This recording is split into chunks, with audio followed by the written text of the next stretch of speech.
Hello, everyone. Welcome to Unscripted Access episode number 158, presented by the GameCraft Gamecast. I am your host, Anthony Ta, joined by Bronson Fiore. Yeah, I was told that you guys don't spend hours talking about food or World War II, and I was like, man, what are they doing over there? They really need to fix all this. Yeah, so it is literally the second day of 2016. Happy New Year, everybody! Yay! This is the second podcast for me in as many days. Man, at this rate, we're gonna have 365 episodes of stuff. That is a very it is a very likely possibility that we probably could have over 365 pieces of content this year. When I sit and think about it, I'm like, okay, Playing God comes back around the 12th and the 19th. My show, let's say I miss about 5 episodes a year of that show, or 5 episodes is probably what I'll say I'll miss.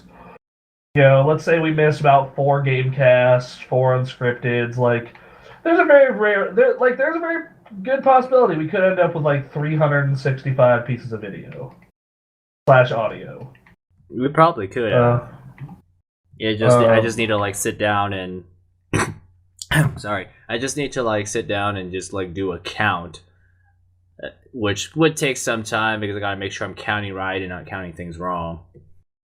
Yeah, it's definitely a you do not realize how much of stuff we make until you actually sit and think about it for a minute, and then you're like, oh yes. God. For example, here's something I'm able to pull up pretty quickly. According to my 2015 60-minute access folder, we did 42 games last year. Humble brag. That's actually not the best year we've done that. No, the best year was 2014, 13. It's 2014. Hang on. I was about to say, because we've been doing that show since November of 2012. Okay, so we did. Go ahead, sir. Okay, so we did 41 games last year. We did 45 games in 2014. All right. In 2013, we covered 35. 2012 was when we started the show, so there was only 6 or 7 things in there. Well, I think when you have, what was it? Oh, let's see. I'm trying to think of what accounted for those 10 weeks where we didn't have something. E3 I think E3 is a big one. Yeah. E3 accounts for 2. God, what is it? I'm guessing the New Year's break happened. No, we had oh wait. Yeah, the New Year's break because Ray had problems, we couldn't throw up Uncharted. So that's a thing. Wait, what? No, I mean last 2015 New Year's break, not now. Oh, okay. I thought you were talking about this break. I was like, we didn't run one last week, so that is definitely a week. Then last year's New Year's break, so that's 5. And then I'm guessing people. I remember one of us got sick for one, I think. Yeah. Yeah, oh, well. I get sick. That sucks. Let's see if we can get 51 this year. I'm not going to say 52 because my general belief is you don't put anything out during Game of the Year week besides Game of the Year stuff. That's yeah. It's basically kind of the grand finale of it all. It's like here we make this 2 weeks early so we don't have to do anything for 2 weeks. Leave us alone. Christmas and New Year's, everything just kind of shuts down. But it does. It really does because even at my job, the clients are with their family, so except for one of them. So it's 2 weeks of where I only have to deal with one person. Gotcha. So as far as the amount of media for 60-minute access that we made, 178 gigabytes. Damn. Yeah, 178 gigabytes worth of video. Don't know how much of that got. I don't know how much of that got compressed when we uploaded to our video provider, but yes, 178 gigabytes. I think part of it's also like it's like we've officially switched to 1080p for everything. Yeah, So, pretty much. like, with the exception of the God, how many PS3 games did we do last year? Like, or like recently? Like, have we done any? I feel like we went back to PS3 or 360 for something. I don't know what. Well, uh, it's got a little hard because some of these are multiplats or okay, indie, well, so it's kind of hard. Like, just assume that if it's a multiplat, I got it on PS4. Like, that's because we run everything through the fine folks at GameFly. Please It's like sponsor us. Dengeki Bunko Fighting Climax. That was a PS3 game. That was definitely a PS3 game. We also did cover it. We also covered a deep dish bacon pizza last year.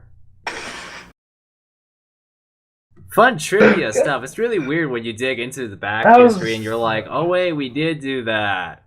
Yeah, we did that dumb thing. That's right. Like every now and then I have an idea where I'm just like, yeah, like we should do this. Technically we didn't really cover like 41 games last year because some of these are repeats. Like we spent 3 weeks on Halo and 2 weeks on Heroes of the Storm.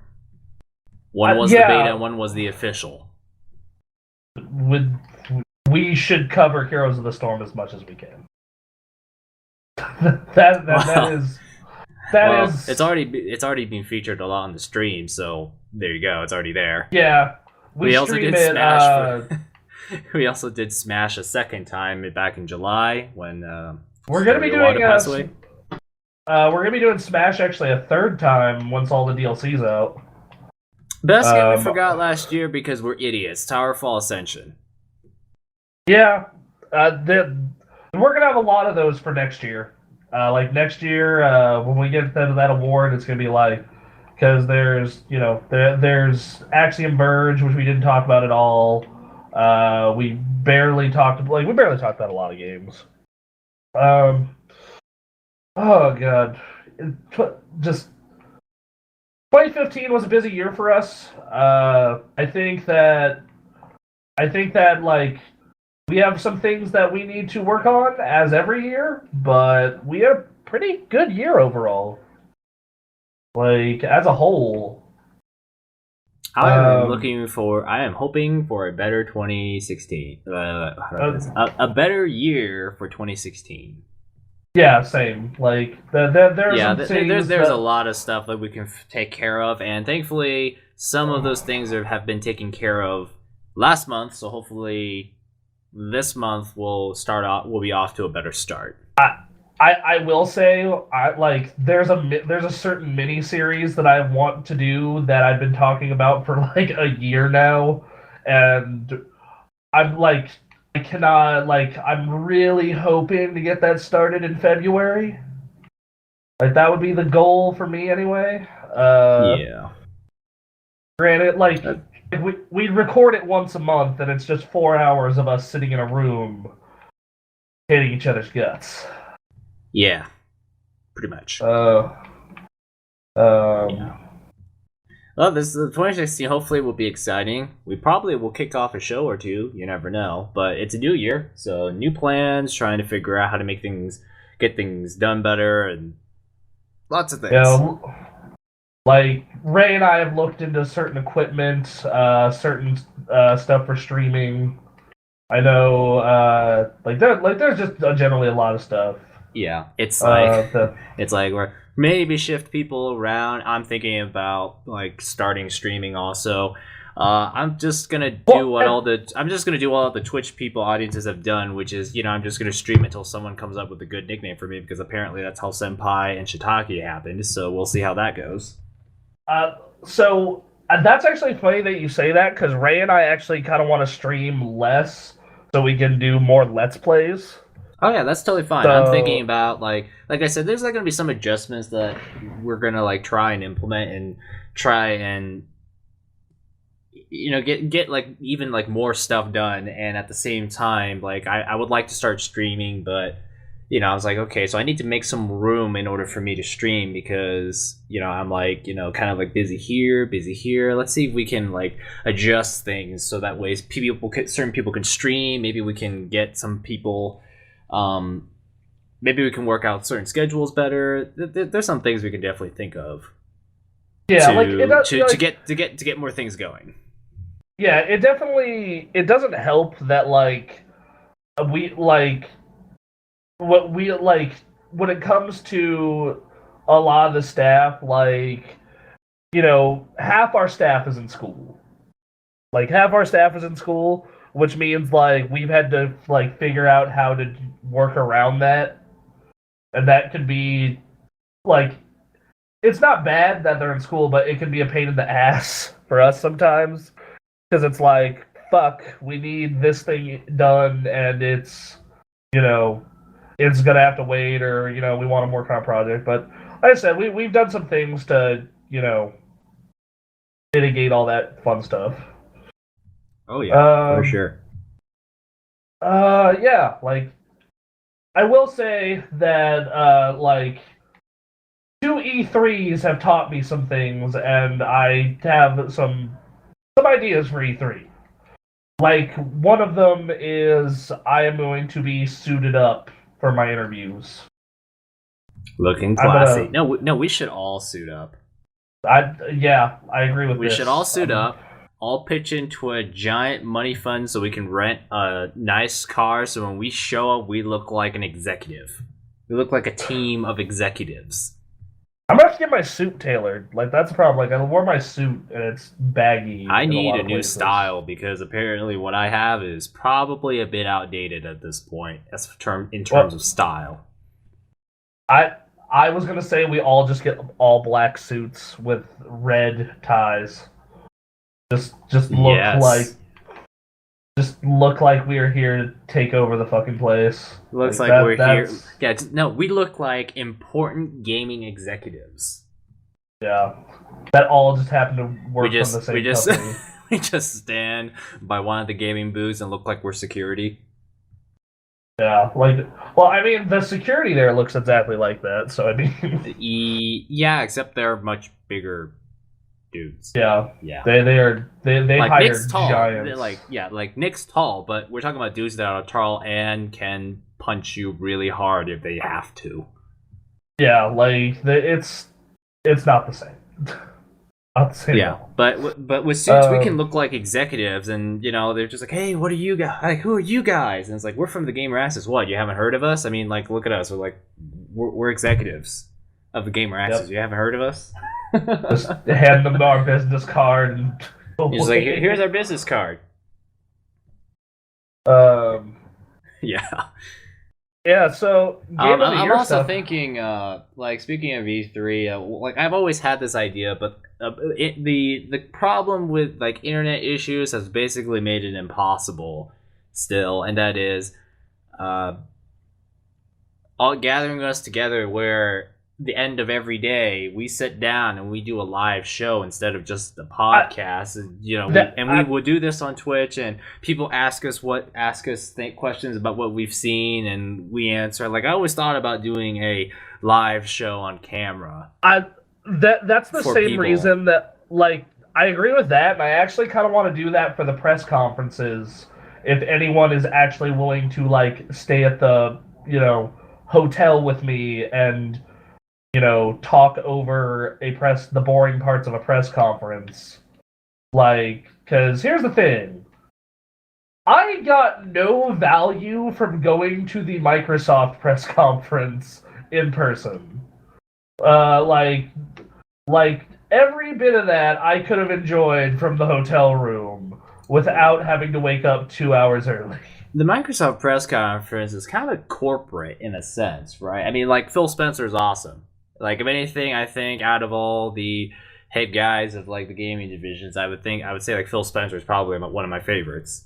Him because and Shuhei is super cool. Shuhei Yoshida, like that guy. Yeah, that guy's also cool. It's just like, like in the case of Microsoft, I kind of feel like, with Phil Spencer, I feel more comfortable with this guy than the guys in suits at Sony who, at PSX, I don't know. It's like they dress casually and just like, yeah, we're one of you guys. See, we're one of you guys. I'm holding a veto right here, and I'm just like, I don't really know. I think it depends. Like, I think a lot of those guys do not have stage presence because, like, I spent a lot of time at E3 at the Sony Indie booth, and I've talked to some of those gentlemen, and they actually really do like games a lot, and were able to chat with me. But, like, I think that's actually why they come off as that on stage, is because they're not presenters. They're, people with, like, it's the same thing with Johnny Vignacchi over at Disney when he was talking about Star Wars at the Sony press event. Like, Yeah, I'm not really sure. I don't know the backgrounds of most of the guys on that stage, but it's just kind of like, to me, it's like I can't really tell if if they actually are enthusiasts or if they are pretending, because it's like Oh, so from what I have found, it's kind of like 50-50, because I know for sure Adam Boyes is a really big Destiny player. Like, that dude actually totally puts a ton of time into Destiny. I have no idea about Sony's head guy. I know nothing about because, him, but I guess it's like, I think what I feel is like I keep getting this strange feeling. It's like, I don't know if they're actually being genuine. Like, Adam Boyes being Destiny, he talks about, yep, got some guys who helped me finish a raid last night. And I'm like, wow, this guy, he raids in Destiny. Okay. But the guy after Jack Trenton, he was like part of the networking. He is with PlayStation, but when he came, he is like the one there that does not belong. Like, that one I will agree with you. Yeah, when he came out for the first time, I just couldn't help but get this vibe. It's like, compared to Jack Trenton, this guy's like, hello, Mr. Corporate. How are you doing today? Like, yeah, he comes off as, like, a suit. Like I'll say less so at PSX. Like, at PSX, like, he wore... What I have thought was hilarious is he wore a Crash Bandicoot t-shirt, where Crash Bandicoot was nowhere to be found at that thing. See, I've been with PlayStation. See? PS1 themed shirt. I'm one of you. I'm one of you guys. Yeah, like, that hurt me as someone who is a fan of Crash Bandicoot. Yeah. So, yeah, maybe Phil Spencer probably looked better because he talks better on stage, likely. Yeah, and also Phil Spencer is totally a gamer. Like, he has shared his gamer tag. Like, that dude is out in the public as, like, I like video games. So, like, it's a matter of, like, part of it is because these dudes are not good presenters. Like, I feel that is just, like, their job. Like, the guy who kept holding up the Vita, like Gio Corsi, like, that guy totally plays a ton of games, but his job is to go to third-party developers and be like, make games for PlayStation. Like, he is traditionally not someone who is like his job typically isn't to go on stage in front of a bunch of people and be like, here's all our stuff. Probably. That's probably why it sometimes seems a tad forced. Like, sometimes, like I said, it just kind of comes back to the whole, are they being really genuine about this? Or is it like they're trying to say that we're one of you guys, and like, when the Street Fighter V creator came out on stage, I'm like, holy crap, this guy is awesome, because just look at the huge smile on his face because he's talking about his game and he loves it. Right. Like, exactly. Of all the people that I've seen at the PSX keynote, the guy of Street Fighter V, he was so happy about his game and he was ecstatic about his game, and I knew he was really happy to be talking about the new character that, has been unveiled without a leak. Yeah, like, you definitely get that from some of the guys. Like, I remember when Adam Boyes unveiled the Taken King trailer. Like, dude was pretty stoked. Like, I think that it's the same thing as, like, when Bungie, when Bungie unveiled Destiny at the PS4 reveal. Like, they came off as really awkward. All of them had their hands in their pockets. Yeah. But who knows? That's just the vibe I get. Yeah, no, and then in the case of Nintendo, I can't tell. No, Nintendo is absolutely selling you shit. Like I look at Reggie and I'm like, I know this guy's really cool and all, and we all like the Reginator, but at the same time, I look at Reggie and I'm, the way he presents his games is, I look at it and I'm like, yeah, this guy's way not Phil Spencer at all, and I look at him as like, he talks like he's part of the marketing team. Because he is. He is. Yeah. That guy used to be like the marketing team for like a pizza company. So like Doritos? It's like, I don't remember. No, I think it was like Pizza Hut. Yeah. Okay. I mean, some of the like top guys at those companies totally like games. Like Iwata obviously did. Shuhei does. Gio Corsi does. Phil Spencer does, which is good because that's who you want running your goddamn video game company. Now whether that leads to like success on like the sales chart, I don't know. Because, those guys could have different tastes than what the general public wants. But yeah. I don't know. Yeah. Oh god. I will say that there are worse things, but go ahead, sorry. Yeah, there could be worse things. Yeah, Reggie was at like VH1 and Food Place before Nintendo. And when he joined Nintendo, he was part of the marketing team, hence marketing. Yeah, that makes complete sense. Like, yeah, the dude, he was at Panda Management and Pizza Hut. How do I put this? The way Reggie talks to me, I was like, maybe he's the kind of guy who's best suited to talking to investors.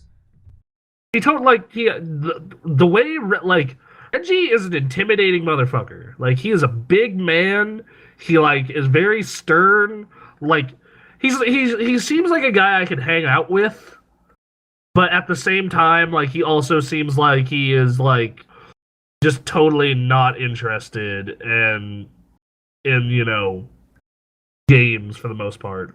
Like, he'll show them to his kids, and like, I'm sure he's ambassador between Nintendo's strange land and the real world. Yeah, like, he is this weird middle ground, I guess. That said, like, I think he probably grew a affinity for games over almost over 10 years at Nintendo now. Yeah, he joined Nintendo in 2003, so at this point it's going to be 13 years this year. Yeah, so there you go. He first walked on the stage at E3 I think it was 04. Yeah. When he presented the DS for the first time, and Zelda Twilight Princess was first announced, and the whole crowd was awesome. Yeah. Speaking of crowds, the Microsoft conference is like, we're trying to cater this to video gamers, but at the same time we realize that investors are watching, so we got to be a little serious too. Like, the thing is though, is like, everything that like we personally could get from those press conferences, we could absolutely get watching it on the internet.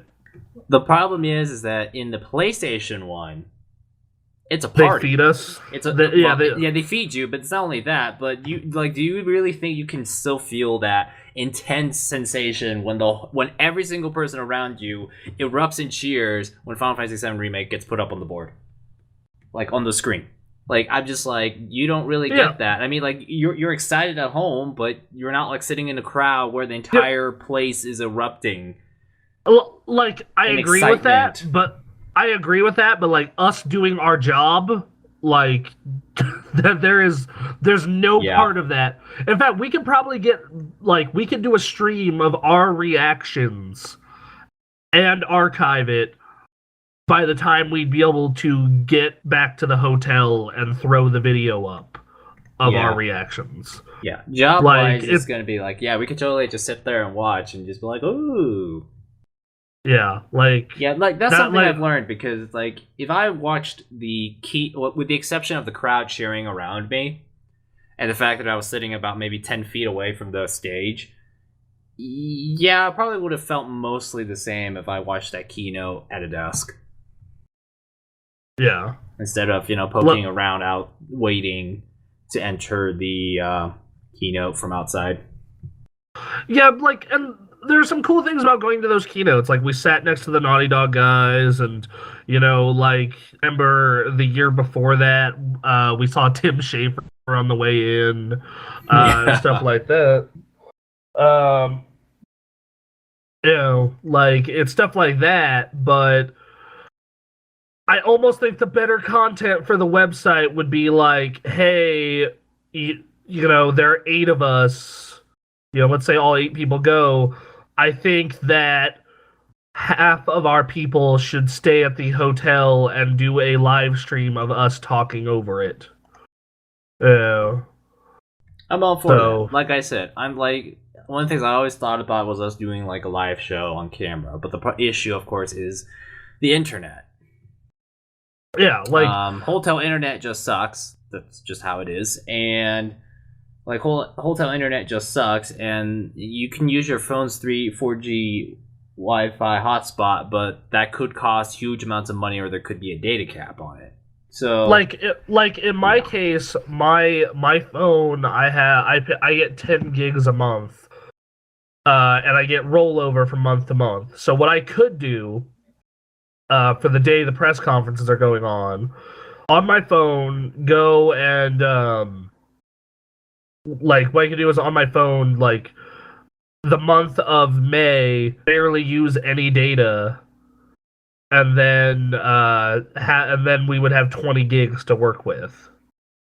Oh, but I'm not even sure if that would fully work. I would. We just have to set our upload quality to probably lower. To garbage. To hey, that pixel kind of looks like Bronson. Hey, you never know. They could have good compression tools these days. They could, and to be, because you gotta understand, the internet provider you and I have only has a 500 kilobyte per second upload speed, and we're somehow able to upload 1080p streams on a 500 kilobyte per second upload. So I'm pretty sure, compression wise, I think we're okay. Yeah, I definitely think we should check the upload speed at the hotel, and if we can get a decent, the night before, run a test stream and be like, okay, who is willing to stay here? Well, we're probably stream anyway. It's like, hey guys, we're all arrived in Los Angeles, ate at a steakhouse again, and spent lots of money again. Yeah. No, I told Ray about the Outback Steakhouse thing, about how how much was your meal there? My meal was after the tip, it was $30. Yeah, it's probably 35 or 40. Yes. So you understand, when I go to a steakhouse, I go all out. Yeah, I buy a pound of beef. And that's not counting just the mashed potatoes and fries. Because I told Ray that, he couldn't believe it, because the most expensive meal Ray has ever had was at Texas Roadhouse. Oh yeah, oh man, he should see some of the expensive steakhouse or Vegas during New Year's. I want to take him to that Japanese steakhouse downtown that's $50 a plate. Yeah, I went to sorry, excuse me. I remember I went to I was in Vegas for New Year's once, or the evening of New Year's, I should say. And I went to a buffet in one of it's a normal casino, your pretty standard 3.5 star or 4-star hotel, and the buffet that evening was $40 per person. Yeah, per person, that's the buffet. Yeah, that sounds right, because I remember I went to Toucan Charlie's, which is the best buffet in Reno, for Thanksgiving a couple years back, and it was $24 a person. Yeah, that's actually that's not too bad actually. That's still like it's pretty it's not too sizable. bad, but it's still like it's. But the thing is, like, that's you went to one of the best buffets on the Strip. This is one of the best buffets in Reno. It was basically a buffet in a standard casino in the Strip. It was the MGM Grand. It was the MGM Grand. So that's a pretty standard casino on the Strip. So yeah, but it's Vegas. That's why it was $40. Yeah, what was the food that quality? Because I remember we went to that buffet during CES, and it was the one with Stratosphere. Yeah, Stratosphere is pretty mediocre. The MGM, it's good. It's good-ish. The pizza is absolutely amazing there, but it's a Vegas casino, dude. So it's overpriced. Yeah. But that was New Year's. You have to understand that was the evening on New Year's Day. Like, that's the thing. I mean, like, if it wasn't, I'm pretty sure it would have gone down to like 30 or 25 per person, but it was a special day, so that's why it was really, really expensive. Because supply and demand and all. Yeah, no, I got you. Like, oh man. All right, well, anyway. Yeah, that's what we do when we go to conventions. We go to a nice place to eat for one night because we realize the next 4 or 5 days we're going to be eating pretty crummy food or mediocre food, so we just have one good big meal and then ruin our health the next 5 days. Yeah, you're fueled by coffee and hatred. You're fueled by coffee, hatred, fat, and carbohydrates. Like when we cover those events, like every morning I drink 2 giant ass cups of coffee. One from Starbucks, one from the press room. See, like every time. Like, I don't like order coffee, and if I do order coffee, it's like a really, really thick milk blend. Anthony, you and I drink girl drinks. So does John. Yeah, all but three here's of us the thing. do. It's like like for me, it's like I don't drink coffee. Like, I don't like the reason why I don't like coffee is because it makes my head feel like a zombie. Okay, I'm awake, but I'm not really awake. I'm kind of half falling asleep at the same time. So I feel like I'm a zombie, and I get and my head kind of hurts a bit too. So I'm just like, I don't like coffee. I would rather have tea. Okay. I mean, that makes sense. Yeah. Mocha Frappuccino is, that's not coffee. Like, Nick would like order an espresso with 2 extra shots in it. I'm just like, oh, dang. Yeah, I get that. Yeah, I'm not big on the espresso. I'm not big, like, I get peppermint mochas at Starbucks. Yeah, for me, I just order a milkshake. That's what I'm doing. I'm ordering caffeinated milkshake. Yeah, it is a mildly caffeinated coffee-flavored milkshake is what it is. It basically is, but I chug that stuff down like crazy. It is delicious. Let's see. The press room just has regular ass coffee, so like when I get there, I just load that with sugar, just sugar. Sugar. Would you like some coffee with your sugar, sir? Basically. Yeah. Like, for me, I don't know how to make coffee, so I thought, I'll just try it for the first time, and well, so what I did was they didn't have any regular coffee left because, well, whenever you have free coffee, it's all gone. So there was decaf. So I filled up my cup with decaf.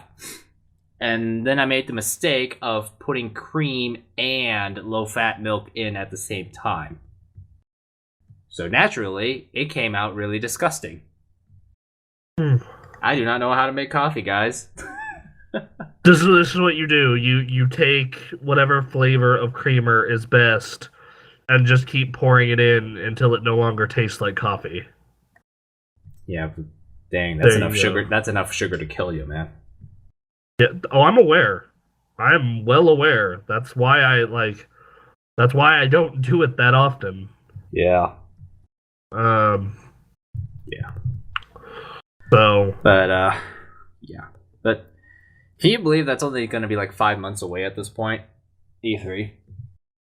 Oh, God. 5 months already. I'm really curious as to see what E3 is going to be like this year, because last year was kind of worrying the way it looked, because when we first went there, it was still kind of awesome. It was still crowded. It was bustling around, but then, in 2015, it was kind of dead. It felt kind of dead. Just everything just felt sluggish, and there just wasn't as many people, and companies weren't exactly quite as ecstatic. Everything just felt smaller. Granted, I wouldn't label it as 2007 E3 media outlet in a airport hangar kind of bad, but still kind of worrying trend. I think that, like, I had fun, but that's also because, like, you guys go to that event with a different intent than I do. Like, I was basically Nick's cameraman, so I was basically going around. I was basically following him around, but apparently it just seems that kind of approach is not really the best approach anymore. If last year is an indication, I'm just talking about, like, you guys, like, should really consider just, like, if a thing is open, ask them about it, try it, like, and just go around doing that. And you find a lot of cool ass games. Like that's how I found a lot of the stuff I was really into. But anyway, you got any other news? Well, the issue that we're facing is that we're talking a lot of miscellaneous stuff, because there really is no news, because New Year's and Christmas pretty much is over, and yeah, there's pretty much no news. Did you guys do the did you do the games with gold and PlayStation Plus for this month? I didn't, but I took a look for December's list, and I was like, oh my goodness, this is terrible. But did you look at but no January list? No January list. All right, so decent month for both. Both get at least one really awesome game, and then a couple of good games. The Xbox One gets Killer Instinct Season 1. Deus Ex, the Killer Instinct Season 1, awesome game. Thief, terrible game. Zerhos, I don't know, I'll look it up. Dirt Showdown, good game. Deus Ex Human Revolution, other really good game. Yes. The PlayStation Plus, you get Grim Fandango Remastered, which was GameSpot's Game of the Year 1998. Hardware Rivals, which I bothered to look up. It's basically Twisted Metal, but like more cartoonish. Then we have Dragon Age Origins. Dragon Age Origins. OG Dragon Age. Good game. Back before... before that BioWare thingy happened. Good game. Amazing story. Gameplay-wise, I really liked the story of that game. Number 4. Medal of Honor Warfighter. Yuck. Don't play this. Do not play this. Please, just save yourself some time and some money. Just pretend this didn't happen.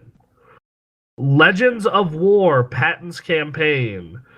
So this is like a Vita strategy game, like top down. From what I saw of it, it looked kind of cool, and they use they do the thing that God, what was it? Valiant Hearts does, where they give you actual history in the game. Okay. And the last one is a Vita puzzle game called Nihilumbra, which it's another really arty indie puzzle platformer. Gotcha. So, if you are up for one of those, I mean, it looks really pretty.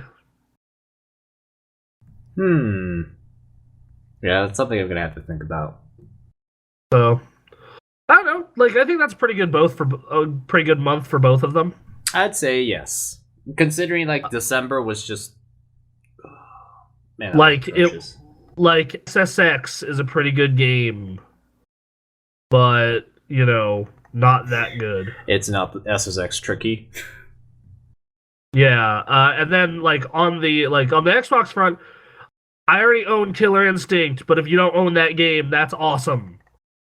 Like that is one of the best fighting games I've played in a while. Like totally worth your time.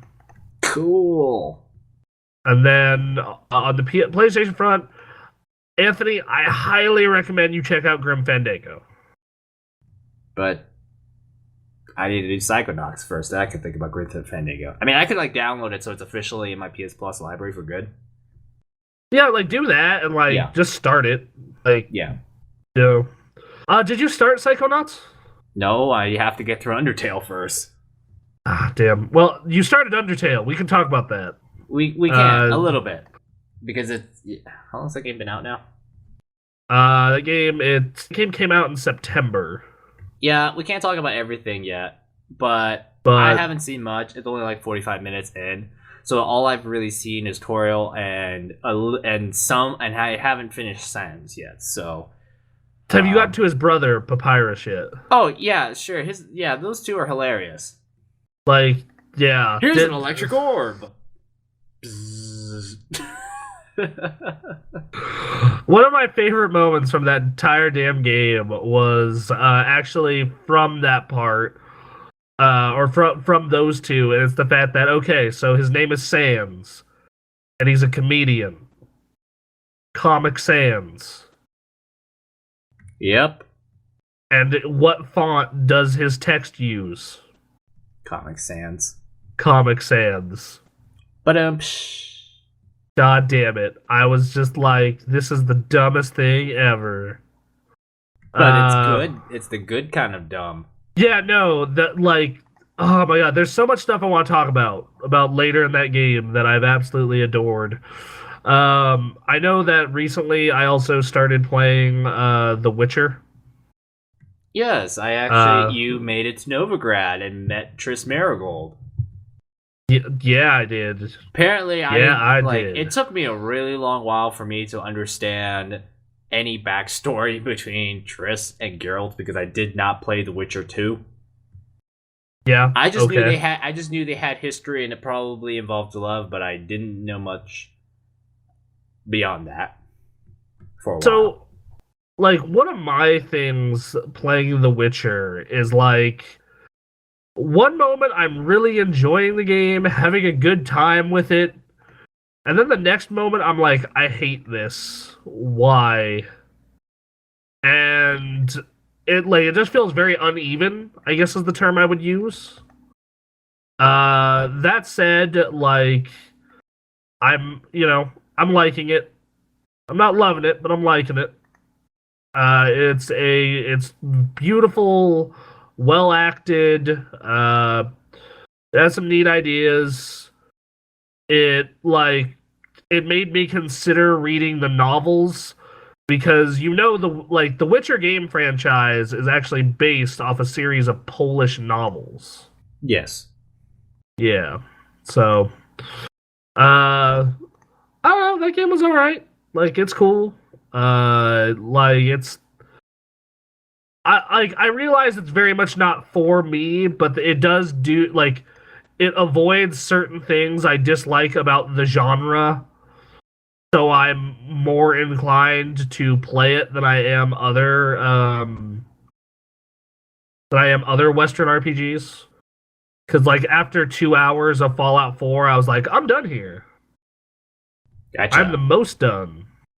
So, yeah. The Witcher, it has really high peaks, but it does come down from it. And then again. Like that's something when I noticed. And the beginning, it sucks. I said it. It's just like to me, the only major issue I have with The Witcher 3 is that you have to fight really hard during that beginning of the game because, before I reached the city of Novigrad, I was like, you know what? Yeah, I got this game for free because I bought a new video card for my system. Yeah, it's a fun curiosity. I'll get back to it one day. And I was like barely moving along for like a good 2 or 3 weeks until I finally sat down and be like, yep, I have nothing else to play. I want to push myself through The Witcher 3. They patched it. or actually, yeah, they kind of patched it, so it's not crashing as much on my computer. Let's see. And it took a while.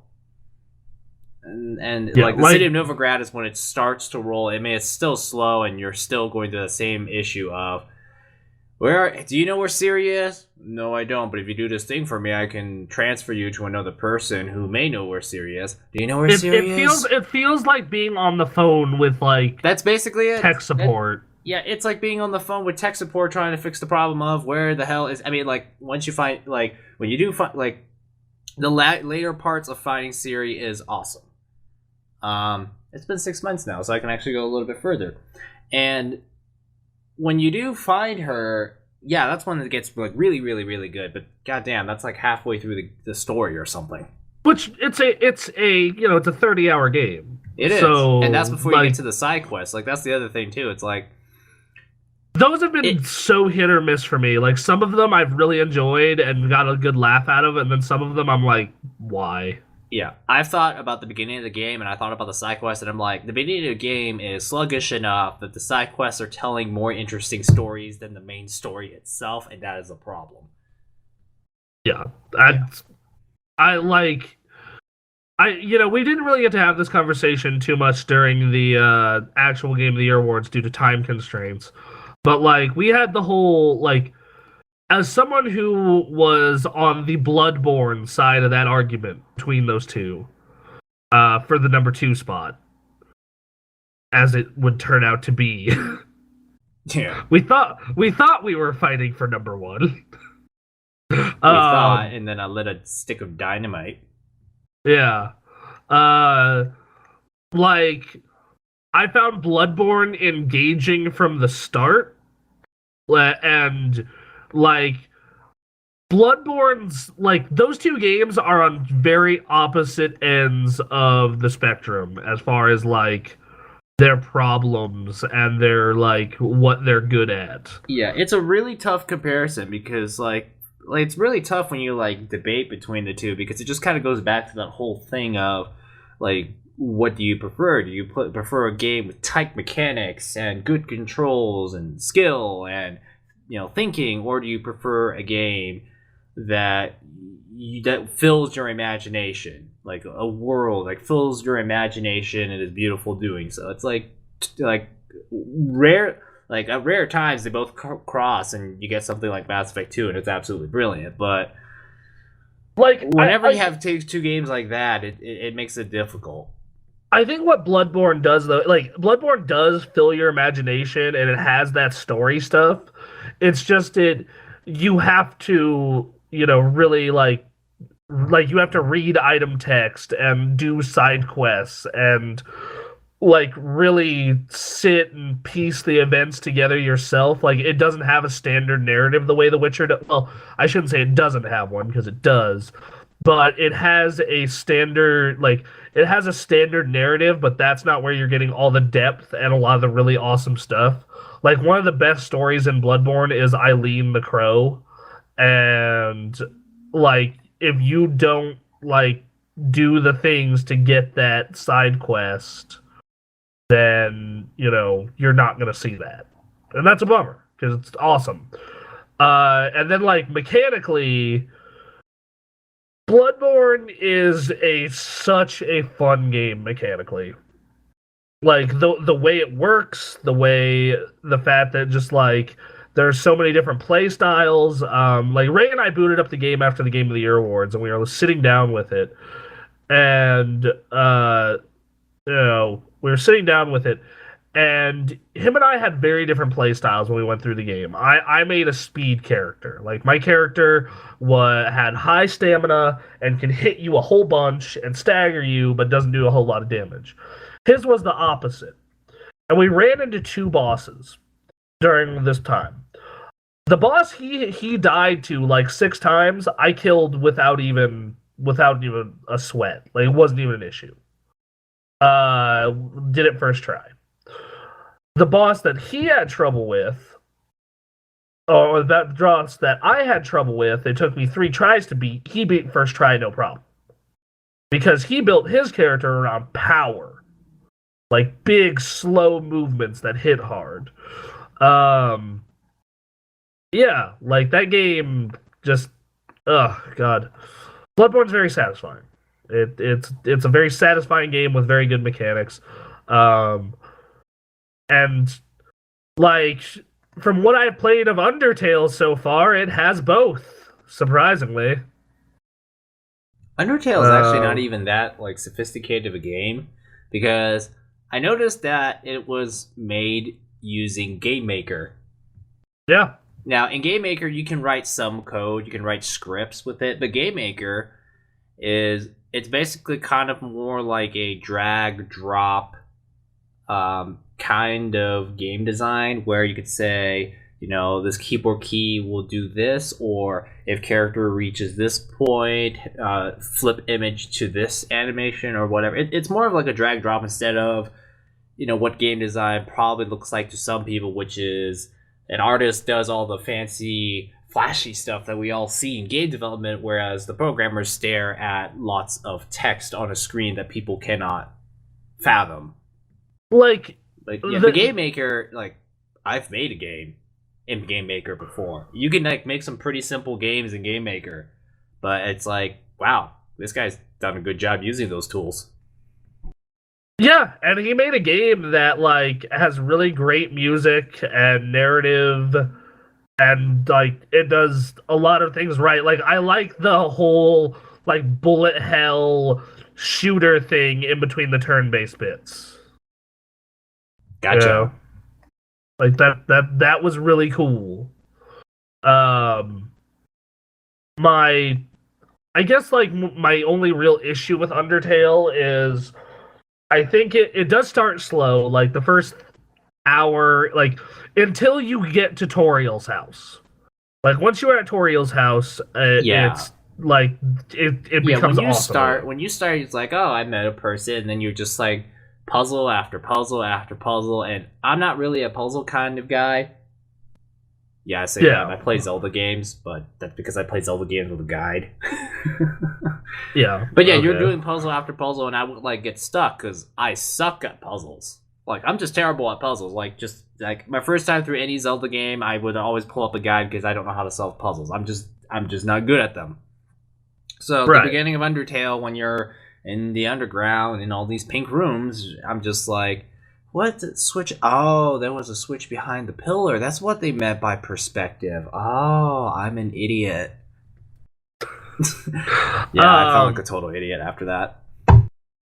Going through the other games on the list, the top 10. Number 4 was Metal Gear. It was that game's. I said it during my personal top 10, and I put it into the script that I love. Like that game is constantly doing things to satisfy you through its many interconnecting systems. I just love that when I talk about the way, like in the case of Bloodborne, you give you some freedom, but it's like sometimes it still has a bit of that rigidness where it's like, discover this and do this. That's how you beat the boss, and you feel good about it. In the case of Metal Gear, every time I talk to people about Metal Gear, everyone has a different way of doing anything. It's just like, okay, you need to save somebody. My way is to stealth through and using a bajillion tranquilizer guns, and if I do have to kill someone, it's always like very quietly. But like I would talk to other people and they'd be like, no, I just go in and blow up the place and call in my helicopter for super support and just nuke the place. It's just everyone has a different way of doing things in that game. Well, it's not only that, but like the game adapts to those things that you're doing, so you either need to change tactic or like send people out to do stuff. Yeah. And yeah, like it creates a very interesting game that does like. In all honesty, if we were going just off of gameplay, it probably should have been Game of the Year. Like if that's all we considered. If that's all we considered, for sure. It's the problems with that game are all around its narrative. And it's not that its narrative is bad, it's just it's structured poorly because of the way the game is. At least in my opinion, anyway. When I look at the game's narrative, I guess we all just kind of expected another gigantic Metal Gear Solid 4, like, Epic Fest. And it kind of looked like it, considering how long that hospital sequence was. Like, yeah, like, you if you just play that, like, the first 2 hours of that game, and, like you would just think that, like, he made another Metal Gear game. Yeah. Like, here's the thing too, like, all those outlets that gave it perfect scores, right? Mm-hmm. Like, when I was playing the game, I thought, yes, I can totally understand why this is a perfect score. Yeah, this game, I can't find much wrong with this game. But then once I got like really, really far into it, like maybe past 20 or 30 hours, I'm like, you know what? Maybe this is not a perfect game. It's really good, but I'm not sure if this is better than The Witcher and Batman. I think it's about the same and then I realized, you know what? Maybe this is, it's pretty much a three-way toss-up between The Witcher, Batman, and Metal Gear was what it ultimately ended up with. Which, like... Yeah. I guess like it's because, it's Metal Gear Solid, but it's not like I've played Metal Gear 4, so I guess I was like, oh, it's called Metal Gear Solid 5, and it's, it's going to be Metal Gear Solid awesomeness, when really, eventually, it kind of became a really, really good game. It's just not a narrative game. It's a lot more like an objectives checklist. You've got an objective to do. How you do it is up to you, but it's basically you're completing mission after mission on a checklist. Like, freaking... And there's nothing wrong with that. Freaking, I completed every single side ops mission. Sorry, that's wrong. I completed every single side op on that list. All 153 of them. And I don't think I've ever done that with any game in extremely, extremely long time. I finished every single side op. It's ridiculous. Which, yeah, that game is ridiculous. Like, I didn't finish it because of, time constraints, but, like, I'm really looking, like, if there are games that I am, like, looking forward to going back to from 2015, it's Metal Gear, Destiny, The Taken King, and Heroes of the Storm, which, that was our number 5. So let me tell you about Heroes of the Storm, Anthony. They did it. They made a MOBA for me.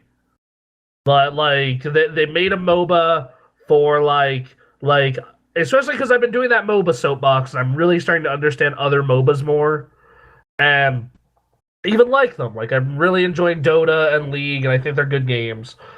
But every time I go back to Heroes of the Storm, I get something that I'm not getting from those other games. And that's because Heroes of the Storm, it strips away a lot of the tertiary stuff, weird stuff around like League, and just says, what's the fun part about MOBAs? Team fights. Well, what's this game all fucking about? Team fights. And they're just willing to be a little more crazy and creative, and like, of course Diablo is riding a rainbow unicorn. Why wouldn't that be a thing? Like, have I told you about the new hero that's coming out next month, is the rumor? No, yeah, I haven't heard of this. Alright, so it's Gen Greymane from Warcraft. He's the leader of the Worgen.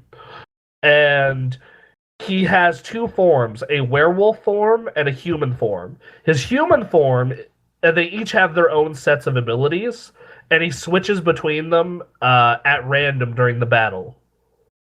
Okay. It's so, like, in the middle of the battle, you'll be a ranged assassin, and then you'll, like, transform, and you'll be a melee assassin with a completely different set of abilities. And then, like, I believe one of your abilities on both sides can transform you back into the other thing. It like no other MOBA has that. Like, that's not in League or Dota. Or like Cho'Gall, where it's like, this is one character with 8 abilities controlled by 2 people. Gotcha. Or like the Lost Vikings. This is 3 characters controlled by 1 person. It's willing to do a lot of weird and flexible things, and like, I played that game every night the month of September. Every single night. Like, I could not stop. It Well, helped. this is why MOBAs are like the number one game genre in the world right now. Like, I still play it like every week. Like, even if I wasn't doing this MOBA soapbox, I'd be playing it every week. Like every week. Like a couple nights ago, I played as Jaina and I went 10. I had 10 kills, 14 assists, and 1 death. I was a murder machine. So was this okay? So now that you mentioned that, my next question is: so are you liking like Heroes more because it's easier for you to be good at it? No, I'm liking it more because it's just faster and more action oriented. Like, I've done just as well at League. Like, I had a 10-5 and 2 game as Garen in League. Like, I've had good games in Dota. It's just I feel as though Heroes, like, I do like the fact that it is a tighter game and it's a faster game. It also helps that, like, I don't have to commit, in 45 minutes to an hour to a match. I only have to commit, 20 minutes. But that's a different thing altogether. Gotcha. Yeah. I'm actually liking League more, if that's anything. I've actually been playing, like, I actually have favorable things to say about League besides its community. Oh, and also that mastery and runes are stupid. I think that's a bad gameplay mechanic. Oh yeah, I remember that stuff. Yeah, masteries and runes are stupid. That's what I remembered about League when I was still playing it back in the days. That if you weren't willing to put any money into it, you had to farm up enough currency to purchase the runes. Yeah, well, it's a free to play thing. Really. Well, yeah, that's not referring to the actual game itself, because that's just kind of going back to the whole free to play. How do we make money? It's more the fact that it affects the game before the match even starts, and I don't like that. Yeah, like that's more my issue. I don't know how much of a bit. I mean, I guess when you're talking about those kinds of games, every little bit matters. Especially when you're talking about something really competitive. Well, like, I think it's like the problem is, like, Heroes in Dota are what are known as flat starts, and in my opinion, it does affect the game enough. Also, another reason I like Heroes is it doesn't have items. And one of the arguments I've heard from during my research is that, well, items, they mean they can add depth to the game, and I'm like, not really, because, like, yeah, it changes little things, but not enough to where I'm like, going through every item to find the best build for my character. And I think, like, one of the problems when you're talking about something like items is, okay, if this happens, item build A. It becomes like a decision tree. Basically, it's like if 1 choose A, if 2 choose A, if 3 choose C. It's like that's what I did. Like, as a new player in League, I mean, like, I played this game. I played League for an entire summer, and I still sucked at it. Okay, granted, I was doing okay enough and was willing to work with teams that are willing to work together. And we would do okay, and we would win sometimes, or we would get, I would get losing streaks sometimes. But as someone who was still new to League, I couldn't really just say, I wonder what this item did. No, I literally had a guide sitting up on, like maybe on another screen or all tabbed out. Was it MOBA Fire? Yeah. Look, I was new and I was new and I needed a good start. I didn't want to suck. Okay, so what did I do? It's like, okay, if you want to build a tanky support Kale, these are the items you do. And that's what I did. And I was actually fairly successful running a tanking support Kale when I had to. And, yeah, you have items, but it's going to come down to these are the best items for X situation. Well, yeah, it's not even X situation. It's X build. Yeah, like, X build. It's like Y build and Z build for B situation. Yeah, for X character. So it's like, okay, you're playing blank as a support. This is your build. I know. So it's like, does it add more debt? Not really. It's just you having to follow a certain procedure so you don't, like fail as hard if you do. I would almost say that Heroes has more depth because Heroes doesn't have items. What it does have, as you know, is talents, and you have 4 talents every 4 levels, so to choose from, and those end up being your abilities for the match. So, like, the difference in me playing Uther as Uther is labeled as a support, and you can totally build him that way, and his base abilities totally make him look like a support. But if you spec him right, he can do more damage than some assassins. Dang. Like I remember I would play with my friend Haley, and she would choose Malfurion, and she says, "I hate Illidan players; they always kick my ass." And I never have problems with Illidan players if I'm playing Uther because they need to build up momentum with their attacks to progressively do more damage as an assassin, and they can't do that with me because a level 16 Uther is stunlock. So, and Illidan otherwise is a really strong assassin, especially late game. Good Illidan players can just shred teams. Right. But yeah, so it's. I don't know. Maybe I need to sit down and play Heroes more. Which, by the way, I need to figure out when I can join you guys for Friday Night Heroes if it still exists. It does. Right? That. Yeah, that one we're keeping. Don't feel bad. That one, no matter what, we're keeping that one. It's just at the Tuesday, the Sunday and Tuesday streams. We're gonna get rid of one or both to go do Let's Plays. Yeah. So we'll see how that goes. But I did play Heroes of the Storm, you guys. I know. I watched you play the beta, and I know I was there when it had just officially launched. So, see how that goes. I normally don't play MOBAs. They're not my kind of game. I mean, well, to be honest, granted, that's because most of my MOBA impressions were because of League. Man, games like Dota and League, just too much upkeep. Just I don't have the time or energy to keep up with this. If I'm on vacation, sure, but when I'm committing 45 minutes a match and having to do all this research and thinking and watching the esports world championship stuff just so I could, gain just enough knowledge to not completely fail at my job. That's the point when I'm oh man, this is too much. Yeah, I very much had God, what was it?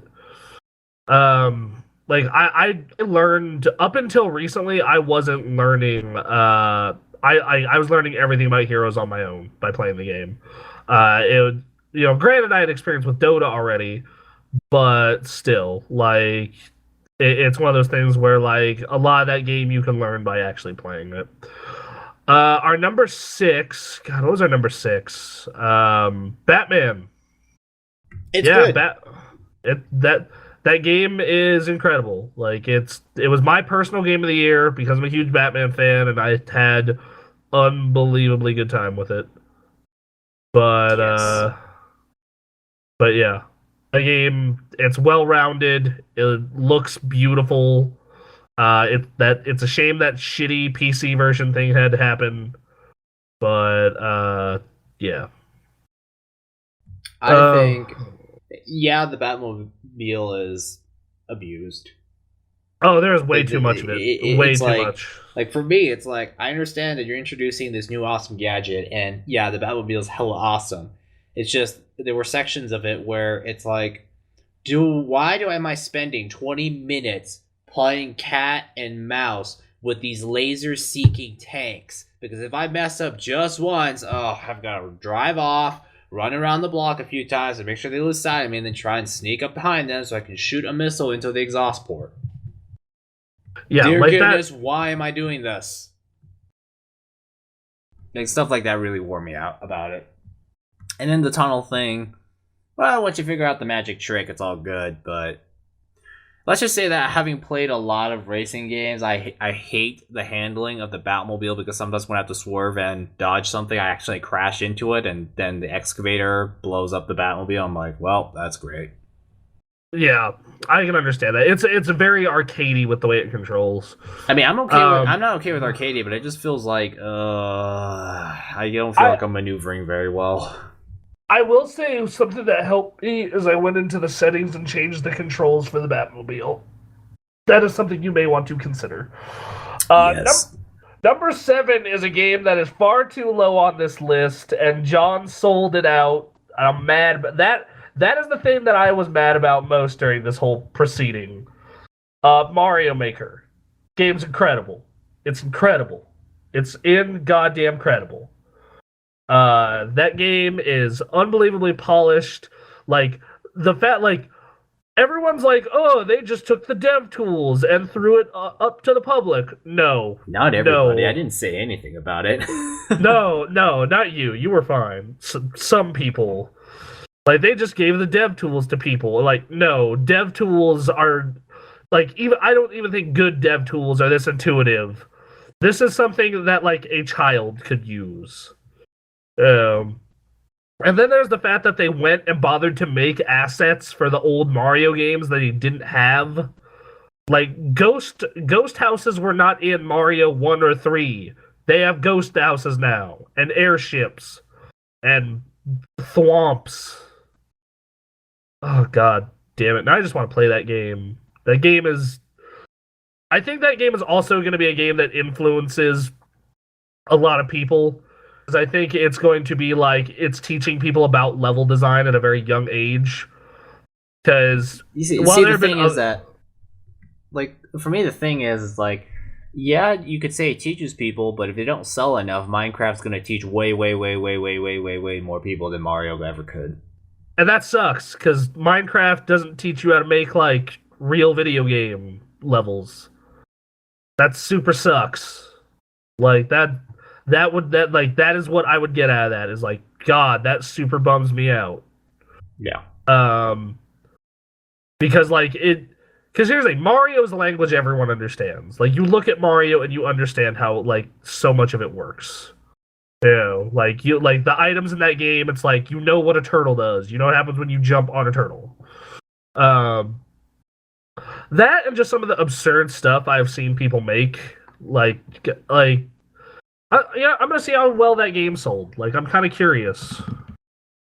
I know it didn't do as well as Splatoon, because Splatoon just did crazy for Nintendo. Yeah, that was a surprise. Like, yeah, like, I think it's like 1/8 of all Wii U owners own Splatoon. Yeah. That's nuts. Like, if you sit and think about that, that is nuts. Let's see. Why is my internet crashing? Alright, so, let's see. Oh, wow. Oh, okay, that's not too bad. That's actually, I might actually be better than Splatoon, actually. So it did 2.05 million copies worldwide. Cool. That's not bad. That's alright. Damn, Splatoon, dude. Splatoon did 3.34 million. What's Mario Kart? I'll check in a minute, but like, that means there are almost 12 million Wii U's owners. That means one out of every 4 Wii U owners owns Splatoon. Oh my god. Impressive. That is insane, Mario Kart, by the way. Mario Kart 6.17. That means half. Dang. That means half of all Wii U owners own Mario Kart. Dang. Hey, I found the Wii U version of Smash, by the way, how much it sold. Cool. It sold 4.28 million. Okay. Now, note, people, this does not include digital sales. So, all of these could be significantly higher for all we know. So, I think people bought the hard copy better because the Wii U has no storage unless you buy an external hard drive. Yeah, for sure. Yeah. So yeah. Whew. Yeah, so number 8 was Halo. Best competitive highly respectable. Best competitive multiplayer in a Halo game. Everything else about it.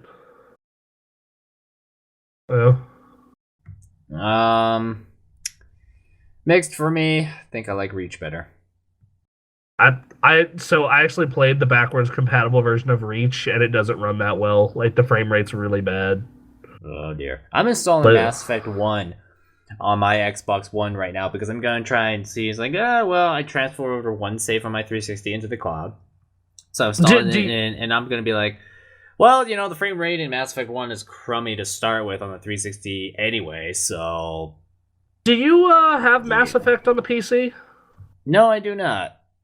Okay, I was wondering because I bought it during a Steam sale a while ago, and I've considered playing through the PC version. Especially because I can probably find a mod that's like, give me the best shotgun in the game at the start, because I want to destroy everything. Goddamn, shotguns were so broken in that game. Oh yeah, once you if you install enough cooling into it, you basically are firing it with unlimited ammo, basically. But yeah, it is in my opinion, it is the best playing Halo for competitive multiplayer. The campaign has some cool moments. Like, I don't get how I'm the only one who thought running down the side of the Guardian was awesome.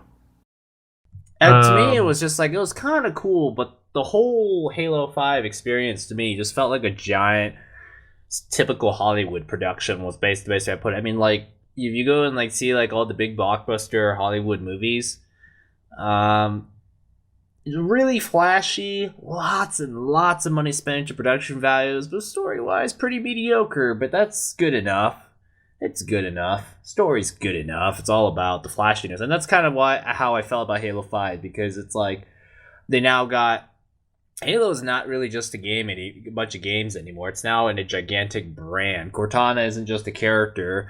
It's kind of weird how the end of Halo 5 turned out, because it's really weird because, Cortana is now also your search pal, competing with Siri. Yeah, that's and Google Voice. Terrifying if you sit and think about it. I'm just you just did this thing with Cortana, and Cortana's also my search pal. It's a good thing I shut her off. Maybe it's a good thing I said no to, all these questions that Microsoft wants me to turn on, so I can just use Cortana on my Windows 10 system. So it's a giant Hollywood production. Yeah, it's got lots of money into cutscenes, lots of money into choreography, lots of money to make that gigantic opening sequence a gigantic festival of cool. But I was actually expecting something different. The way they kept saying, search the truth. I thought it was going to be, okay, so this is going to be a really, really... This is basically the Chief versus Locke. Are you Team Chief or Team Locke? And it actually didn't turn out that way at all. And I'm just okay. Yeah. So what truth were we searching for again? Because, that's the other thing, too. For me, it was I think I know what the truth is searching for, but I feel at the same time, I don't know what we were searching for this entire time other than stopping, whatever we had to stop. I'm just okay, the marketing campaign is just stupid for this game. I would just leave it at that. Now, that being said, I had fun in the multiplayer. It's I'm only level 11, so I didn't really play that much, but I found that I was actually surprisingly decent at Free For All, in which I have achieved rank Platinum 1. Where I am on Slayer, I have no idea. I still have to play 3 more matches of that. But I like it. It's just the one thing It reminds me a lot of Halo 2, because Halo 2's ad campaign lied hella bad. They're like protect Earth, protect Earth. Only 2 missions are set on Earth. Oh, so, yeah. Yeah. So, yeah. Yeah, it's like that, too. It's just what truth was I hunting for again? And that's the other. And here's the other thing about Halo 5 was that you showed me that audiobook, and I was like, ooh, they're going to really hunt down Master Chief. Like that audiobook thing, the whole cover up and that kind of thing, I'm like, ooh, this sounds serious. And then I play the game and I'm like, what? It's like I felt like there was not much any connection between. I mean, like there probably is a connection, but I didn't feel like it was very strong. It was kind of like the team that wrote the story for Halo 5 was different from the guys who wrote the audiobook script. So that was also now. Yeah, so if you were to, ignore if you were like, so that's the campaign. Most of my problems with Halo 5 is regarding its campaign and marketing. Multiplayer, Warzone, I'm gonna need more time to get that around. But as far as the arena stuff is pretty so good. Arena is freaking awesome. Good. Yeah, Arena is awesome.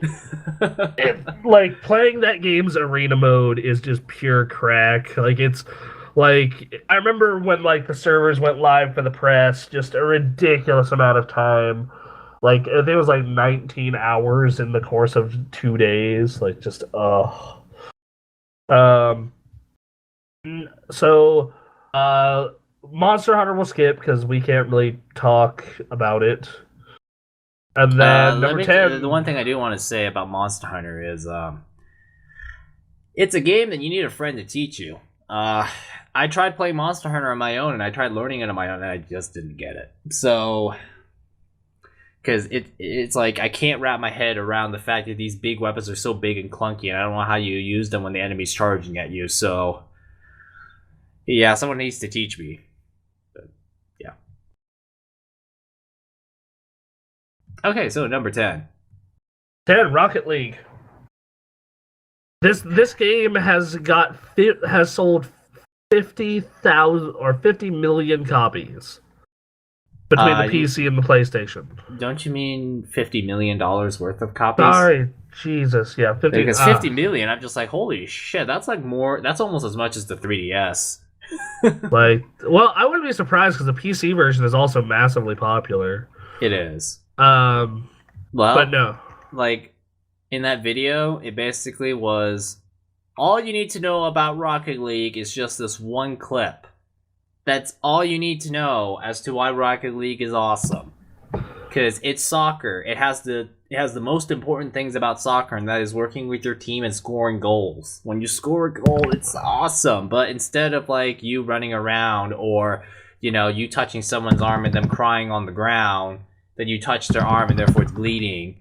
No, you've got rocket cars. If you crash into a guy, you'll blow up. So it's a lot of fun, and apparently they're gonna do like rocket hockey now, and they have like a new stage too. It's like a sand dune kind of thing. Yeah, I thought it looked cool. I thought it looked really cool. Yeah, but Rocket League is probably like I think of multiplayer moments that make me just go yeah. Towerfall Ascension and Rocket League. Yeah, both of those were dope as hell. Towerfall Ascension. I forgot Towerfall Ascension. I'm like, shit. I forgot Rocket League on my top 10 list, which Towerfall came out. Towerfall came out in 2014. Oh, okay. Shit. So you're good. You're clear. That's good. We forgot 2 years ago. Towerfall. Yeah. But Rocket League, I forgot on my top 10 list, and I'm kind of butthurt about that. Yeah, it's a lot of fun. If you got friends to play it with, by all means. Yeah, yeah, you put out a good top 10 video. That I like how each year it's becoming more of a group effort, because it used to be just you and I doing it, but then like this year there are 3 games I couldn't really write about. Actually 4, because I couldn't think of what to say about Rocket League. I was sad that you didn't use my pun, but oh well. If it wasn't a league in its own, it wouldn't be at number 10. That was just, that was my logic behind it. I was just like, is it in this? Okay, fair enough. Fair enough. I'll give you that. But that's what we should have put as game of the year. Yeah. I would have been okay with it, because it's like, why is Rocket League game of the year? Just watch this. And all it is a 10-second clip of, an overtime win. And that's all you need to know about Rocket League. That's all you need to know, okay? It is a high that is as good as Bloodborne from what you described to me. You will feel good, and then you've got a team of people behind you getting stoked as well. I'm not sure if it's Bloodborne good, but it's good. It's really good. Like, wow. I remember... At least your team, at least your team's getting stoked about it together. Yeah, I really liked Rocket League a lot. It's like I knew that game was either gonna fall at the 10 spot or number 1. Like that's what that was gonna happen with that game. The only people who didn't like it were Tori and Steph. And it's great that was a free PlayStation Plus game. Yes. Yeah. Rocket League is sweet. Yeah. It is sweet. And we have an honorable mention. It was Ori and the Blind Forest. Yeah, I reviewed that game. We got a review copy in mid-February, right after I reviewed Criminal Girls and gave it a 6. Man, that was a good palate cleanser. Yeah, that game is also really awesome. Like, it barely missed the list. I like the only game that I would have taken off for it was Monster Hunter, and like I wasn't willing to fight that fight. Like that's one thing like people probably notice from like listening to the debates is like you need to pick your battles, like because and like that was just not a hill I was willing to die on, sadly.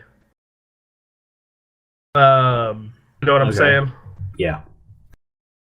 I know that like that there are some cases where I would be completely okay with that, but and then like just not willing to. Anyway, yeah, Ori. So incredible music, incredible art. It's a really fun game. I remember like my only problem with it in my review is I think the save system is awful. Like it does the Metroid save system where go to this point on the map. And if you're not anywhere near that point, you are screwed. Just okay, that is bad. So yeah. Then there's that, and then I found the difficulty was like the game got easier as I played it because I kept getting more health and abilities. So those are like the big problems with Ori and the Blind Forest. But otherwise, like that is a game like if you like games like Shadow Complex and Metroid and Axiom Verge, that is a game you should absolutely check out. Cool. So, yes. Axiom Verge, that is a game that I think that people should play, but I didn't put enough time into it to like put it on my top 10 list, and like I've been playing it more recently because we're in that part of the year where nothing's coming out, so I can go back to old games.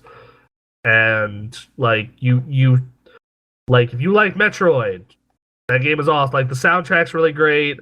And Anthony, you will be happy to know that it is not all red later on. Later on, how far? Yeah, like an hour and a half. So it gets better later on then. Yeah, it's like it's thankfully not 10 hours. Yeah, that is true. But yeah. So, anything else? No, that's game of the year. Yeah, so not much in news. Second news story, everybody. I actually even resorted to the freaking Facebook Technology and Science trending list to find something interesting. And the only thing I could find is that apparently some guy out there got Windows 95 to run on a Nintendo 3DS. That's cool. No practical use whatsoever. But okay. I mean, that's cool. Like, that's like going to Kotaku. Like, it actually let's see what's on Kotaku right now. That's actually what is on Kotaku, actually. Oh my god. It's like, okay, so you got it running. Can I control the mouse? Can I launch a program? Like it booted to a desktop, apparently, but I don't know if it can do much more than that. Yeah, like I remember like there's this mod in Fallout 4 that pits 1,000 Deathclaws against 10 Liberty Primes. And I am like, which, what the hell? Yeah. Let's see. Dear Lord, this is really a slow news. Like it's after Christmas. There's like nothing going on. Yeah, like it is a slow. Yeah, it's a slow news year, like or news weeks, like right now. Like Amplitude comes out soon, so that's awesome. No one besides me cares about Amplitude. That's okay. Sorry. I mean, I think I played it at E3 and I just couldn't wrap my head around the controls. It was hard. I will show it to you sometime. Oh, yes, please. That actually does remind. We talked about Game of the Year briefly. Can we talk about how every single publication has a different Game of the Year this year? It's pretty interesting because I would think after all the perfect scores that were thrown at The Witcher and Metal Gear, it would make sense that those two would have a good chance, but it really wasn't the case. Like on ours, Undertale won. On game trailers, it was Bloodborne. Giant Bomb, it was Mario Maker. And GameSpot, it was The Witcher. Hey, that means that there's a lot of good choices. This isn't like, 2009. Hey, have you played Uncharted? At least on 2009, it was really easy and saved lots of time. And yeah. Uncharted 2 was nominated for 1. What's Game of the Year? Uncharted. Okay, what's at number 2? Batman. What's on number 3? Demon's Souls, and number 4? Dragon Age. Easy, done. Problem solved. No, our number 2 was Demon's. Our number 2 was Demon's Souls. Oh, okay. Number 3, I remember that. Dragon Age. I remember that particular year. The only game I had played at that point was like Dragon Age Origins, which is why I fought so hard for it. In hindsight, I would say, Uncharted, then Batman, then Demon's Souls would be the way I would put it. Dragon Age, it has a beautiful story, but the way it played was, they basically tried to turn the PC game into a action console game, which didn't exactly work out 100%. Also, can we talk about how so many websites are doing editor top 5s and top 10s now? Yeah, we've been doing this for like 3 years now, 3 or 4 years. Yeah, we've been doing this for 4 years, and now all you motherfuckers want to hop on the train? Really? Okay. We need to innovate. Yeah, like we need to innovate. Like Giant Bomb did it first. They were the first ones. They did it in 2009. Fine, okay. And we started doing it. Yeah, and then we started with text, and then it moved to videos in 2012. Yeah, which is ironic because Giant Bomb started with videos and moved to text. Man, taking a step backwards, we are going to be the leaders in personal top 10 videos. Yeah. Like, I was reading through, and Giant Bomb gets a bunch of guest top 10s. I considered doing that for us this year, text guest top 10s. And one of my favorites was, reading, just each of these top 10s. This person at Assassin's Creed Syndicate is their another 9. And this is the last sentence. It's even though a significant part of the draw for me of the draw of this game for me is watching that lady bash the shit out of idiots with her murder cane. Hey, it's a personal top 10 list. You're free to put whatever you want on there.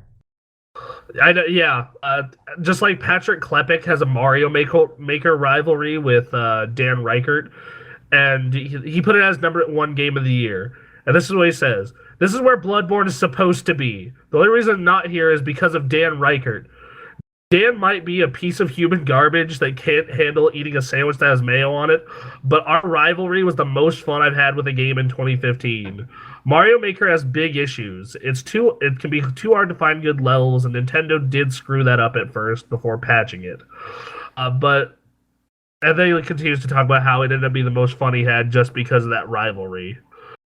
And, that is kind of something that I realized about Mario Maker, is that game is most fun when, you do what I did, where you go on the forums and find batshit insane levels that are difficult, or you have someone making levels for you that are ridiculous. Gotcha. Because if you just explore and play stuff, it ends up being, No.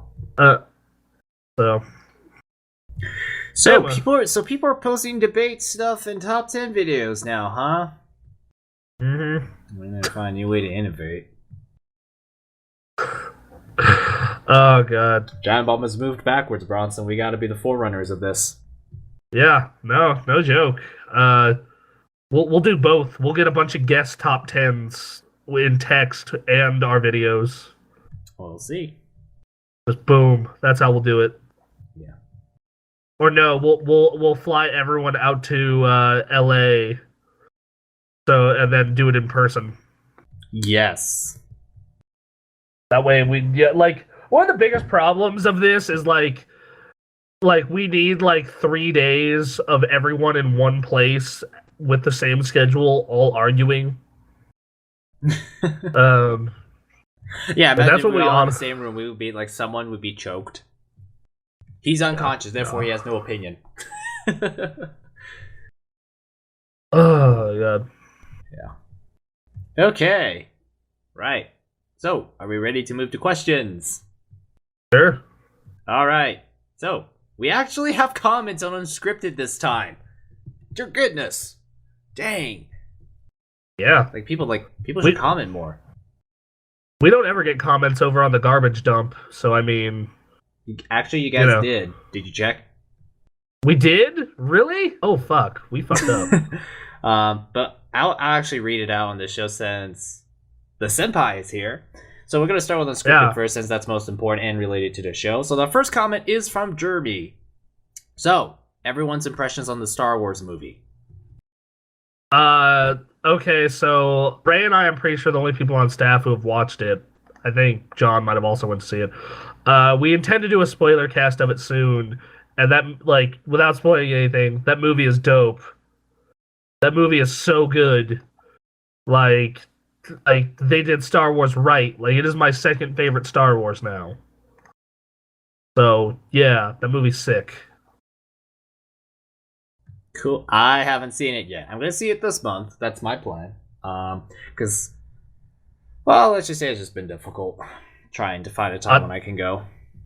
Wednesday afternoon. That's when I went. It was dead. Yeah. Totally dead. Yep. It was like about a month after a movie comes out is probably the best time, especially if you do the early bird in the morning. Tickets are cheaper and the movies and the theater is more dead. Works out great. Our next comment is from J-Sway.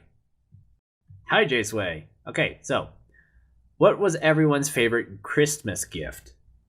What about you, Anthony? He didn't say it plural, so I have to pick only one. Oh. It's really hard because there's like three things that I would say. There's three things I would say. One is it's a cheap tablet, but once I get a Bluetooth keyboard on it, I'm going to be excited because that means I can use this as like an idea sketchbook kind of thing, except I just type all my ideas into it, or I just type stuff into Google Docs or Microsoft Word or whatever app I get for Android. So like the tablet's awesome, and I can read on it. Reading's great, so I don't have to read on a tiny phone screen anymore. I can just pull it up on the tablet and just read stuff. Just do basic things on it. The other two things are I basically got two Lucinas. One is a Lucina amiibo, and the other one is a Lucina action figure imported from Japan. Nice. Yeah, and this is the Lucina action figure where you can change the face on it. So it's like a faceplate that you can change. So you can have normal Lucina, blushing Lucina, and Marth with the mask and short hair, I think. So you can actually do that. Both of these Lucinas were imported from Japan because, let's be honest here, finding an American version of Lucina is hella expensive. Big time. So if I were to pick one, this is going to be really hard because I don't want to offend anybody. Okay. Last one. Yeah. I'll probably say the tablet because I actually am using it. Because one of the things that I've struggled with is that of all the amiibos and action figures that I've gotten this year, they're all still in their boxes. I don't open them, so they're basically just sitting there, being nothing more than a display thing. When really I should be unboxing these amiibos and using them with Smash or whatever game supports them. Would have been great, but I just don't open it because it's like, I need to keep these unboxed. I don't know why. But with a tablet, I'm using it now. I'm ready to type into it. I'm ready to read on it. It's like I will use the tablet. So mine is between two gifts. One is the Hearthstone pillow Ray got me. It's a pillow that looks like a Hearthstone from Warcraft. It's awesome. The other one is my grandfather got me a $50 gift card to JCPenney's, and that turned into a Darth Vader hoodie and a pair of black jeans. So clothes, stay warm. That's how you know you're an adult, when you're like, jeans and a hoodie were the best Christmas gift. Oh my goodness, can you imagine how ecstatic it would be if I got socks? It's like, oh my goodness, I needed new socks, yes! Yeah, clothes can get pretty expensive as you get older. Okay, right, well. So, final question is from Cray-T. How would you guys compare the iPhone version to the PC version? I think he's referring to Cities Skylines? I mean, I would guess so, yeah. Yeah, because I can't remember anything else that we talked about besides Christmas and Steam sales last week, so... I have never played the iPhone version because... Is there an Android version? Because, like, for one thing, I don't have an iPhone, so... I have no... You will. Next year. Next... I don't... Hey, I said likely. I didn't say I was committed to it. That's... Anthony, join the dark side. The dark side of Apple? Yes. That doesn't sound very evil when I put it that way. The dark side of Apple. Yes. That's... I don't know. I'll say this. If I end up working for them, I'll probably be an even bigger cheerleader of theirs. So, yeah, there isn't an Android version of City Skylines, so I can't really answer that question though. Because if I could run Mac OS on my desktop, I would. Yeah, I guess that's one of the perks of owning a Mac is that you can boot a copy of Windows on top of that. I don't know how well it's going to run anything, but you can actually run Windows on your Mac. Yeah, it's just virtualized in its own different window and all. Like I love my iPad. I love my iPhone. Like if I could, I would make that move. Like the reason why I'm thinking about switching to iPhone is just that I look at Android phones today and I'm just like I'm not really feeling it right now. It's like the LG G2 is a great phone when it came out, and it's still a great phone today, but obviously it has aged a little bit because in the world of smartphones, every year is a new phone, which means that if your phone's more than a year old, it is immediately outdated. So... Versus Ray, who's using an iPhone 5 and it still runs great. He's running a dinosaur. He needs to upgrade. Yeah. Like in the phone world, it's like they have this thing where it's like if your phone's more than a year old, it's therefore immediately outdated because you're missing out on all this super colossal new features that could change your life. So LG G2, it's a great phone. It looks kind of simplistic. It's not that stylish, but it's a great phone. But now it's it's showing its age. It's starting to stutter. It's starting to have some performance issues, and it has some of the stereotypical Android problems, such as some bloatware and stuff that you don't care about, and all that fun stuff. But it's a great phone. But I look at phones today, like the G4, that's getting pretty mediocre ratings according to the people who have them. Samsung, I just don't want to get a Samsung. Partly because, one, Bronson worked at a tech call center and told me about all the problems about Samsung phones. And two, these problems actually affected members of my family who actually had Samsung phones. So these problems are real. My days at AT&T gave me some dark insights into the world of cell phones. Yeah, which, by the way, you said LG is actually okay. It's alright. They are. Like as far as number of broken phones, they're kind of okay, even though they don't sell many. They are safe. The Moto X is dead. Motorola doesn't make anything. HTC. Alright. HTC, I guess, is kind of mediocre. Samsung, no. So, what else is there? I guess that's it. That's all the big brands you've got right there. Nokia. I mean, if you don't mind running Windows, sure. I know, but you could miss out on a lot. It's like when you make an app, what do you make it for? Android and iPhone. Windows is like that little weird guy in the corner. Yeah, like I wouldn't call it Linux bad. I wouldn't call it like Linux bad in terms of usage, but it's Android or iPhone.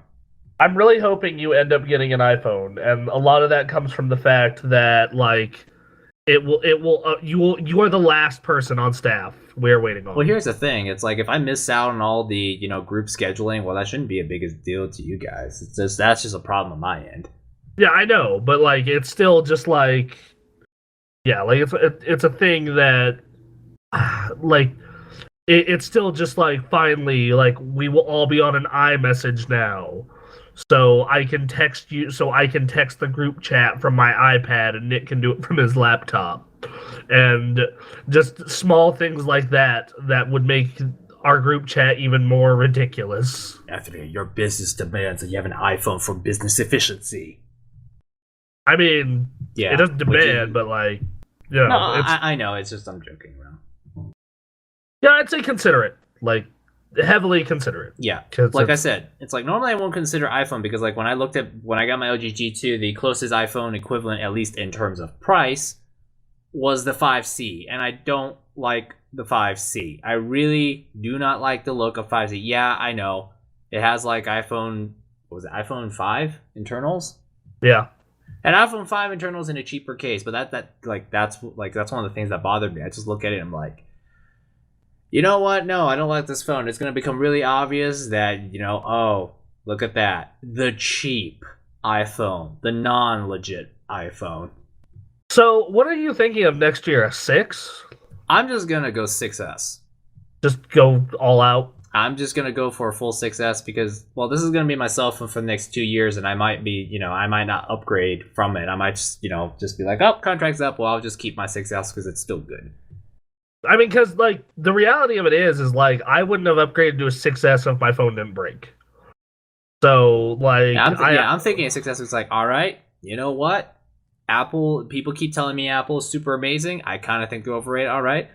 Well, this one time I'm going to try Apple. I'm going to try their flagship product, and I'm going to, see how it turns out. And it's going to be the 6S, not the Plus. The Plus is too big for me. I agree. Not like to mention, John showed me his. And this is the other problem with Android smartphones is they're basically becoming phablets. There isn't really a good Android phone that isn't colossal. Like the LG G2 was pretty big as it was. The G3 was bigger. Yeah, that thing is a phablet now. And then it's just like, you know what? I just wish that, cell phones were a little smaller. I don't do that much reading on it, but I just need something that's easy to carry in my pocket. And, Apple still makes a regular sized smartphone. So that's another big reason why I'm thinking about switching to iPhones, because all the other Android devices are too big. And if they're small, they're not flagship devices. Yeah. Let's see, what was I going to say? Yeah, I've had nothing but iPhones since 2010.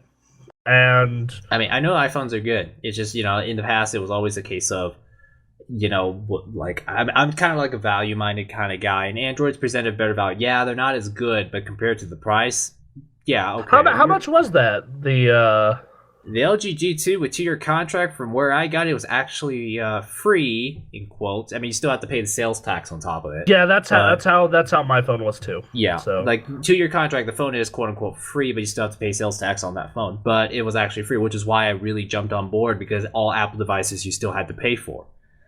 But this time I don't think it's like, no, you know what? Androids, they're just too big. You can't get a small one, because if you get a small one, it's not a flagship. And you know what?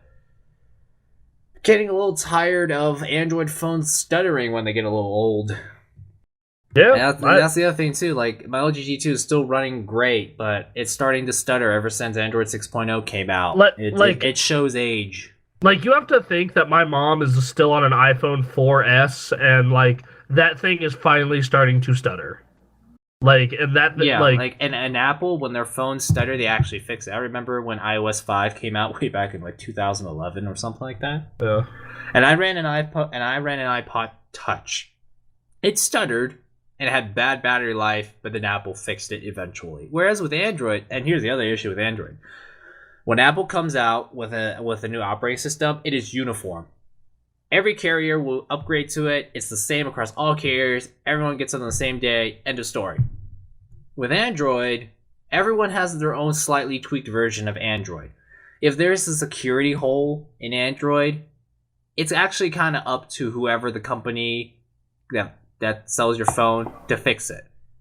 And then the carrier has to launch it up into their update channels to update it. So Android 6.0 comes out. Well, Samsung and LG have different versions of, how they do 6.0, at least with their software on top of 6.0. So they got to tweak it, they got to certify it, and they got to decide, okay, what phones are we going to put it on? Okay, so here's the LG G2 version, here's the G3 version, the G4 version, and that phone right there is too old, so we're not going to care. Oh, the security patch? Yeah, we'll fix our most popular phone. Oh, that old phone? Nah, we'll just leave the security hole open. And that must be, and there you go, cause center disaster right there. Yeah, let me tell you about how much fun it is. Like, so here was my least favorite thing about dealing with Android calls. I need you to go into your settings to do something, but because every different Android has a different operating system in some way, like, that's not easy to do. So, like, that's really hard in some cases. So yeah, like, versus iPhone, every single iPhone, if you are on the newest version of iOS, is go here, and go here. So anyway. Yeah, is that all we got? Yeah, that is it for Unscripted Access. Now, for the Gamecast. Same question, actually. Thoughts on a Star Wars movie? It's awesome. You should go watch it right now. Go see it like tonight. Of course, Bronson. Let me dump this podcast, get in the car, and drive to the theater right now. All right, go now. Great, let's end this podcast. I actually got to see it because my friend bought the tickets as a Christmas gift. Cool. So, yeah. That's cool. That's actually one of my favorite Christmas gifts. Is someone like my friend Aaron bought Ray and I Star Wars tickets. So, all right, later, peeps. Bye, y'all. This has been Unscripted Access, and we're signing out.